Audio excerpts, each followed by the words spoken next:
Yashai-Ya'oh Khan Hoto Lanu Kon Ha'azena Ala Ain Tapati Wa'al Da Thailand Matahati Hakasheba Li Wagranani Ariba Sheikhi Wa'ahima Mako Ui Rahat Rashai Khib Yame Toha Leon Waba'a Yashatamoni Labe Yachir Bakarabi Wa'e Move Napalo Ghali Yara Wa-Ride Yababe Wata Hassani Palatsu Wa'amar Meyatale Abar Khayona Akhopa Wa'ashachana Hana Arachik Nadar Aleba Mabar Salah Achisha Mapalat Le Maru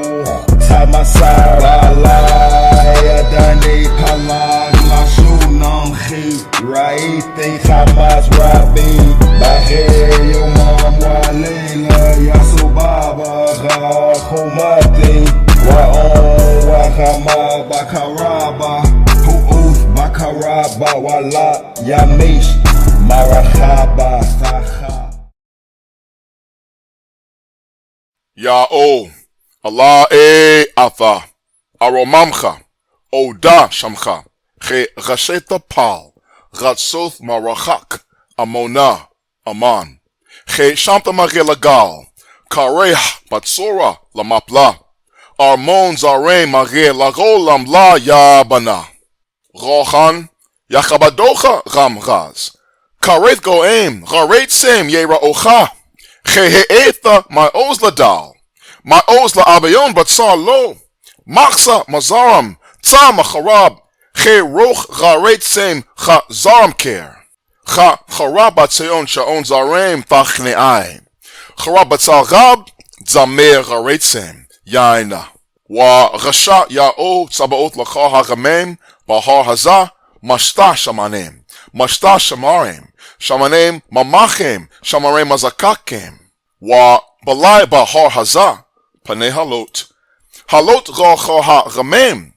Wa hamascha hanasocha racha ha-goem. Balai hamoth lanatzach.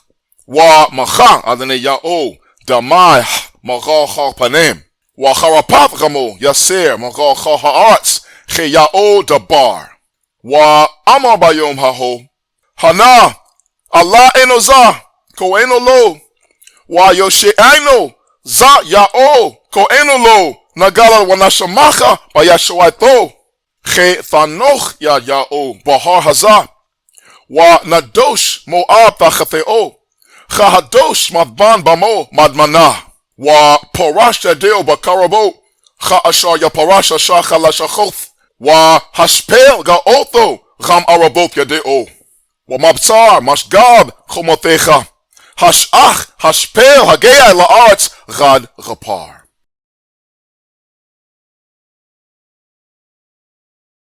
In the last video I uploaded, The Unfolding Prophecy No One Is Warning You About, I broke down the entire 24th chapter of the book of Yashai-Ya'oh, aka Isaiah. Chapters 25 to 35 are a continuation of the same prophecy, but for the sake of time, let's go over the 25th chapter in this video. Verse 1. Ya'oh, my higher power you are. You will I exalt. I will praise your name, because you are doing a wonder, counsels from far away, faithfulness, truth. The way in which verse 1 is translated in the 1611 Queen James Version of the Bible, it reads as just empty fluff. My God, you are great, I will praise you, blah, blah, blah, and nothing of any real substance to cling to. But that is not the way it reads in the source language when you realize the prophet is continuing from chapter 24. He is excited about a specific wonder Ya'oh is doing, counsels that he will be executing through his redeemed remnant, who he has relocated far away to the islands of the sea in the east, at the uttermost end of earth. Once their exodus to these islands is complete, then the wonder years will begin. And these years will last for a time, times and a half. They are the years during which the remnant in the second wilderness will be calling forth wondrous catastrophic disasters of nature all over the world. This is when Ya'oh will be shaking the heaven and the earth, and he will do it at the behest of his people in the wilderness because they will ask him to. These judgments are faithfulness and truth. Verse 2. Because you are putting from being a city to being a heap, the defenced city for a ruin, a palace of strangers from being a city, to forever will it not be rebuilt. The prophet is obviously talking about a specific city, a city Ya'oh has determined to utterly destroy. This is what the prophet is so happy about in verse 1. It is a heavily defended city, but he says Ya'oh is going to make it into a heap, a palace for strangers instead of rightful citizens. It will never be rebuilt, he says. Since he doesn't give it a name, I wonder what city in the world today could be the city the prophet is talking about. Logically, in order for it to be at the top of Ya'oh's hit list once the exodus to the second wilderness in the islands of the sea in the east is finished, the city would have to be one of the world's most important cities, and also have the blood of the prophet's people on its hands. Let's just cut to the chase. The world's most important city, politically, is none other than the capital of the United States of America, the strongest nation ever to exist on earth. Every people in the Americas today, every people, with the exception of one people, are there either because they or their ancestors came voluntarily. No one forced them. They came on their own free will. The prophets tell us that the children of Yashai-Ya'oh would lose their identity among the nations, be forcibly driven to the end of the earth, and worship false gods of wood and stone. The only people in the Americas suffering from an identity crisis, worshiping false gods of wood and stone, are the ones who were brought there forcibly in slave ships during the transatlantic slave trade. They are the only people in the Americas who came by force. The same people who built the very capital city we are talking about when they were still chattel slaves. What does that mean? It means the children of the transatlantic slave trade are the only so-called Israelites in the Americas according to the prophets. Like it, don't like it. It is what it is. Verse 3. Therefore they will glorify you, the strong nation, the city of the terror-striking people. They will fear you. The nation and city in verse 3, which glorifies Ya'oh and fears him, is not to be confused with the doomed city mentioned in verse 2. The city in verse 3 represents the people who are being gathered to the second wilderness for the wonder years, and they are the people through whom Ya'oh will bring about the wonders. They are a go'im gharetzem, a terror-striking people, because they will be the ones summoning the wonders of catastrophic phenomena worldwide in the name Ya'oh. The same word, gharetz, terror-striking, is used by the prophet Yashai-Ya'oh, aka Jeremiah, chapter 20, verse 11, to describe Ya'oh himself. He is Gabor Gharetz, the mighty, terror-striking one. And the people he gathers to the second wilderness will be a terror-striking people. Believe it or not, the world has yet to see true terrorism, but it is on the verge of being shown what true terrorism really looks like. Verse 4. Because you are being strength to the poor, strength to the needy in the distress to him, a refuge from the storm, a shadow from the heat. For the blasting wind of the terror-striking ones is as the storm of the wall. This is why the people in verse 3 praise Ya'oh, because he has now become their strength and their ally. He is not their enemy anymore. Their curses are over. Now he fights for them instead of fighting against them. He brought them to the second wilderness to be a refuge to them from the storm, a shadow from the heat, because these terror-striking ones in the wilderness will be causing catastrophes all over the world. Their blasting wind is a reference to weather, and no army on earth can defend itself against weather. The storm of the wall is the violent and destructive weather that brings down every wall. Verse 5. By the sword in Seon, the noise of strangers will you humble. The sword in the shadow of the cloud is the song of the terror-striking ones. It will testify. Verse 5 is another reference to weather and how it will be weaponized by Ya'oh and put into the hands of his remnant in the second wilderness. It is the sword of Seon, aka Zion, and by this sword will Ya'oh humble the noise of strangers. The terror-striking ones in the second wilderness will summon forth destructive weather by their songs. The music they make is their sword in the shadow of the cloud, because the weather will respond to their music. It will testify, says the prophet. That means when they call upon the weather by their songs, it will answer to them. Verse 6. And Ya'oh of hosts will make for all nations by this mountain a drink fest of fat things, a drink fest of wines on the lees, fat things of marrow, wines on the lees well refined. The remnant gathered to the second wilderness, they are the mountain of Seon. This mountain is going to be used by Ya'oh to destroy all nations. They will drink the wine of Ya'oh's wrath to the fullest. The prophet calls it a drink fest for all nations. Everyone is invited. No one is allowed to take a rain check.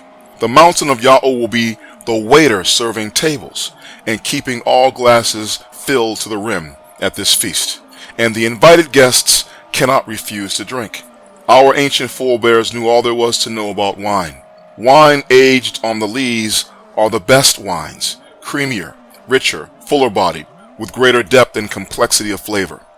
That is a prophet's poetic justice, his way of saying that the destruction of all the nations by the mountain of Seon in the wilderness will be thoroughly rich and extraordinarily exquisite, of the highest quality, robust, and extremely refined. Ya'oh is going to shake the heavens and the earth, and make all nations drink the wine of his wrath by the songs of his nation in the wilderness, because it is time to avenge them. Verse 7. And it will swallow down this mountain, the face of the one that is wrapped, the wrapping upon all the nations, and the veil, the one spread out upon all the peoples. In verse 7 we have a verb, balai, meaning to swallow. The subject of the verb is the mountain of Seon, i.e. the redeemed remnant gathered in the second wilderness. This is the mountain by which Ya'oh will destroy the nations of the world. But that mountain has an earthly leader, a man who is described figuratively as Panei Halot, the face of the one that is wrapped. This is an indirect allusion to the prophet Moshe, aka Moses, who wrapped his face in a veil in Thor 2, Exodus chapter 34, verse 33. The leader of the Exodus remnant to the second wilderness is not Moshe returned from the dead, but a prophet like Moshe, a man who Moshe said would come in Thor 5, Deuteronomy chapter 18, verse 15. Moshe was the leader of the first Exodus to the first wilderness, and the prophet like Moshe who is to come is the leader of the second Exodus to the second wilderness. Moshe was from the tribe of Lo-A, aka Levi, but he foretold that the prophet like him to come would be from the tribe of Gad, and that he would sit in the portion of the lawgiver, which is the seat of Moshe. That prophecy is found in Thor 5, Deuteronomy chapter 33 and verse 21. So the mountain of Seon in the second wilderness, represented by its leader, the prophet like Moshe, is the subject of the verb wa balai, it will swallow. And what is the object of the verb? What is the prophet like Moshe and the mountain going to swallow down? He is going to swallow the wrapping that is upon all the nations, and the veil cast out and spread upon all the peoples. Verse 7 does not tell us what the wrapping and the veil are supposed to signify, but the next verse does tell us. Verse 8. It is swallowed the death to the leading of music, and he will wipe away, Lord Ya'oh, the tear from off all faces, and the rebuke of his nation will he remove from upon all the earth, for Ya'oh has spoken. Now we know what the wrapping upon all the nations and the veil cast upon all the peoples are. They are the deaths of Ya'oh's people, and their rebuke in all the earth respectively. The deaths of the children of Ya'oh is the wrapping upon all nations, because all nations have had a hand in causing their deaths. The rebuke of the children of Ya'oh is the veil cast upon all the peoples, because all peoples are guilty of rebuking them and putting them to shame. Those days of being a victim are over. The redeemed remnant in the wilderness will swallow death and swallow rebuke by their music. The word lanatzach in this verse does not mean in victory. That is a Queen James virus translation error made by blindly following the Masoretic punctuation. The word is an infinitive construct verb, and it means to the leading of music. The The music, the chants, the war cry made by the remnant in the wilderness is what will move Ya'oh and call forth his wonders of catastrophic natural disasters worldwide. And Ya'oh will wipe away the tear from off all their faces when these wonders take place. Verse 9. And it will be said in that day, Behold, this is our higher power. We have waited for him, and he will save us. This is Ya'oh. We have waited for him, that we may be glad, and that we may rejoice in his salvation. We don't need and never needed a God-man to come and die in order to save our souls from our sins. That's blasphemy. What the children of Yashai-Ya'oh need is deliverance from physical and mental oppression. We need the one true Savior, whose name is Ya'oh, to show the power of his hand on our behalf by shaking the heavens and the earth, so that his people in the second wilderness are the only ones still standing. When we see his wonders manifest, knowing that it is happening because we have asked him to, and he has heard us, then we will say these words in verse 9. Verse 10. For it will rest the hand of Ya'oh on this mountain, and Moab will be trodden down beneath it, like the treading down of straw for the dung pit. The hand of Ya'oh will rest upon the mountain of Seon in the wilderness to protect it from the wonders. And Moab is going to be crushed beneath this mountain. The name Moab was the name of one of Lot's sons, conceived incestuously by his firstborn daughter. The account is found in Thorah 1, Genesis 19 verses 31 to 38. Now, this chapter has been talking about the destruction of a heavily defended city. And what the prophet is doing here is calling that city by the name Moab pejoratively. He is expressing his contempt for the world's most powerful city because that city has a dirty little secret and an incestuous history. Moab means from father, combining the elongated form of the prepositional prefix ma, meaning from, with the masculine noun ab, meaning father. The child was given this name because the child's mother was also his sister. The world's most powerful city is also a Moab because the city's mother are the people who perform the physical labor to build it, and these were the slaves brought by ships. The father of the city is George Washington, who ironically was a principal slaveholder. Washington happens to be the blackest name in America, with 90% of the people in the United States having Washington as their surname, being the descendants of slaves brought by ships. In other words, the father of the United States of America has become like an incestuous father of our people. Our rebuke and our shame will remain for as long as this city continues to stand. The prophet Yashai-Ya'oh begins this chapter in verse 1 with excitement and jubilation because he knows this city is going to be obliterated, trodden down beneath the feet of the mountain of Seon in the islands of the sea in the east at the uttermost end of earth. Their songs in the wilderness will turn the city to rubble, like straw is trodden down for a refuse pit. Verse 11. And he will spread his hands in the midst of it, like when he will spread the one who swims to swim, and he will demolish the pride of it by the window openings of his hands. The most common swimming stroke is the breaststroke. Your arms move simultaneously in the water in a half-circular movement in front of your body. This is what's going to happen to the world's most powerful city because of what it has done to Yashai-Ya'oh. Ya'oh will cause the destruction of that city with the openings of his hands. The word aroboth, window openings, in this verse is the same word translated as windows of heaven in Thorah 1, Genesis chapter 7 verse 11 and chapter 8 verse 2. The catastrophes that will demolish the city and turn it into an empty parking lot are coming from above. The heavens and the earth will be shaken violently, and the capital city of the world's strongest nation will be trodden down by the wonders and wiped off the map, the same way water is displaced by a swimmer doing the breaststroke. Verse 12, last verse. And the lofty fortress of your high walls has he brought down, has he demolished, has he brought to the ground unto the dust.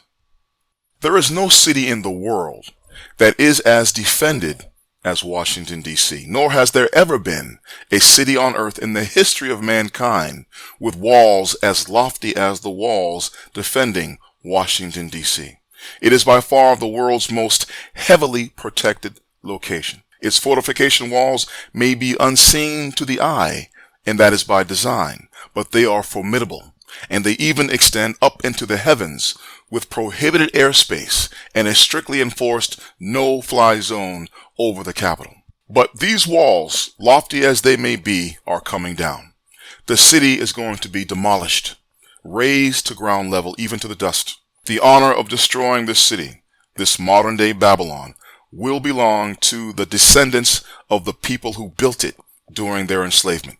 Ya'oh will give to his people in the second wilderness the power to avenge themselves, and they will avenge themselves thoroughly. This is why the prophet Yashai-Ya'oh was so ecstatic as he began to write this chapter.